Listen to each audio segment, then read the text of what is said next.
Penguin Random House, Grupo Editorial Audio, presenta Divina Lola, de Cristina Morató. Narrado por Elisa Beuter.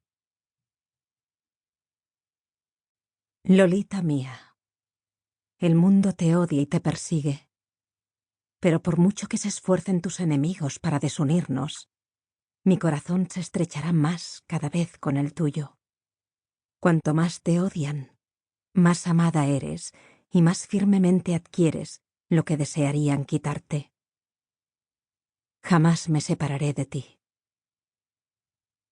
Carta del rey Luis de Baviera a Lola Montes. Múnich, 6 de julio de 1847. Tiene mal de ojo y traerá mala suerte a todo hombre que una su destino al de ella.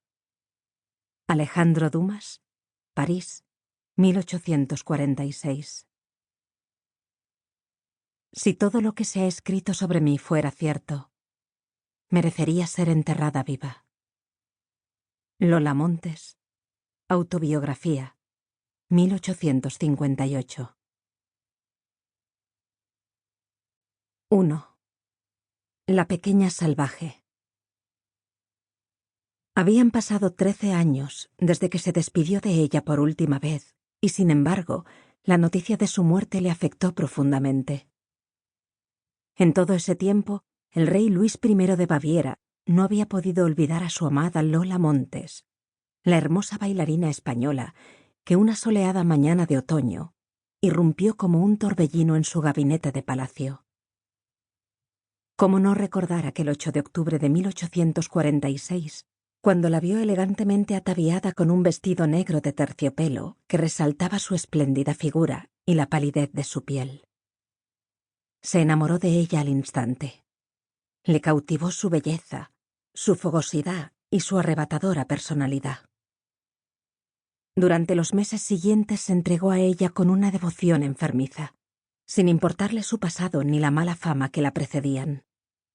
En la conservadora corte de Baviera se rumoreaba que el soberano había perdido la cabeza por una mujer marcada por el escándalo, que pretendía interferir en los asuntos de Estado. Luis, ajeno a las críticas, accedió a todos sus caprichos.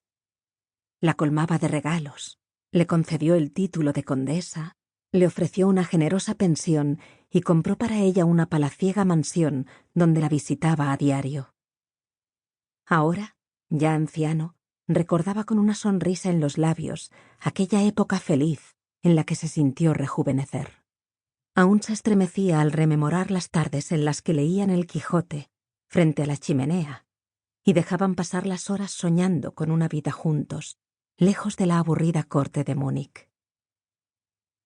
Es cierto que sentía debilidad por las mujeres hermosas y había sido un incorregible conquistador.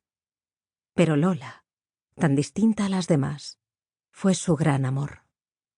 Aunque por ella perdió el trono y el respeto de sus súbditos, no le guardaba ningún rencor. Siempre había estado al tanto de las aventuras de su amante, obligada a abandonar Baviera como una fugitiva y convertida pronto en toda una celebridad.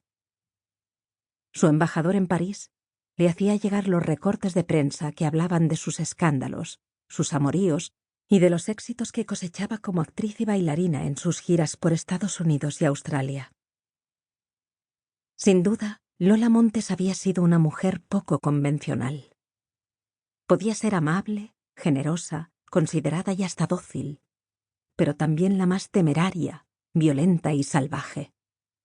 Cabalgaba como una amazona, fumaba cigarrillos, era diestra con el revólver y se defendía a golpe de fusta de los hombres que se atrevían a contradecirla. En una época en la que las mujeres se dedicaban a las tareas domésticas, ella había dado la vuelta al mundo y actuado en los más importantes escenarios teatrales, desde Londres hasta Sídney, aunque su talento como bailarina dejaba mucho que desear. El rey conservaba celosamente cientos de cartas que le había escrito a lo largo de su tormentosa relación, y los poemas que le inspiró, siendo su musa y amante. También guardaba como una reliquia el pie de Lola, esculpido en mármol, que antaño besaba todas las noches antes de acostarse. Pero el día que recibió esta carta, procedente de Nueva York, le embargó de nuevo la nostalgia. Señor, durante mi primera infancia fui compañera de colegio en Escocia de una niña que nunca pensé que me llamaría a su lado en su lecho de muerte para pedirme que escribiera a Su Majestad. A menudo me hablaba de Su Majestad y de su amabilidad y benevolencia que ella sentía en lo más profundo de su ser. Me rogó que le contara que había cambiado de vida y compañías. Así, ahora cumplo la promesa que le hice a la difunta señora Lola Montes, a quien yo conocí como Eliza Gilbert, y añadiré que me pidió que le hiciera saber que mantuvo una estima sincera por su inmensa amabilidad hasta el fin de su vida. Falleció como una auténtica penitente y acudió a su Salvador en busca de perdón y aceptación para triunfar únicamente en su gloria. He tenido el honor de ser la obediente y humilde servidora de Su Majestad. María E. Buchanan.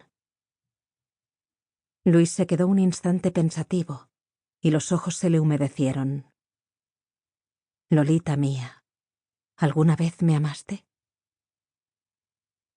Nada hacía imaginar que la pequeña que acababa de venir al mundo aquel día frío y ventoso de febrero de 1821, en el pueblo de Grange, Irlanda, se convertiría en una de las mujeres más famosas de su época. Era una niña saludable y risueña, de hermosas facciones, muy parecida a su madre. De su padre, Edward Gilbert, alférez del ejército británico, heredaría su valor y sed de aventuras. El apuesto oficial había llegado al condado de Cork con el 25º Regimiento de Infantería para aplacar la rebelión en los dominios irlandeses del rey Jorge III de Inglaterra. Alto, robusto y vigoroso, lucía unas pobladas patillas rubio claro y un fino bigote que le daban un aire varonil. Entre todas las chicas irlandesas solteras, hubo una que atrajo especialmente su atención. Se llamaba Eliza Oliver. Tenía 14 años, 8 menos que él, y trabajaba como aprendiz de sombrerera, aunque pertenecía a una buena familia. Era una hermosa muchacha de profundos ojos negros, tez pálida y largo cabello rizado. Lo que Eliza vio en aquel apuesto militar, de carácter alegre y de espléndida figura, enfundado en su uniforme rojo, fue el sueño de escapar de una vida triste y anodina. Los Oliver formaban una conocida y poderosa familia protestante de terratenientes del condado de Cork. La joven se sentía orgullosa de sus raíces, aunque todos sabían que era hija ilegítima. Su padre, Charles Silver Oliver, era miembro del Parlamento y un personaje muy influyente en su comunidad. Antes de contraer matrimonio a los 40 años, había tenido 4 hijos con su amante, Mary Green.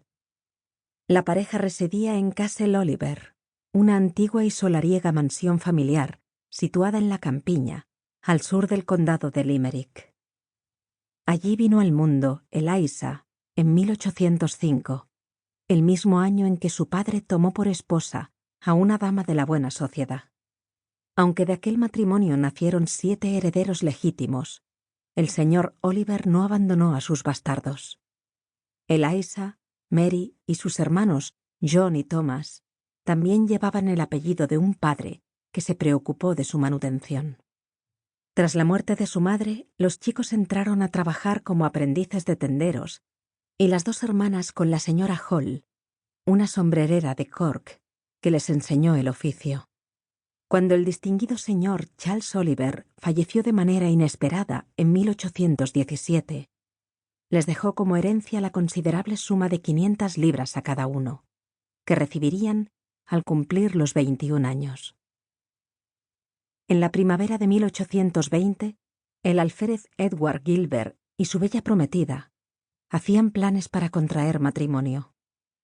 El suyo fue un noviazgo fugaz, pues muy pronto el regimiento del novio debía abandonar Cork para mantener la seguridad en una región del norte amenazada por los rebeldes. Ante la inminente partida, Sample complete. Ready to continue?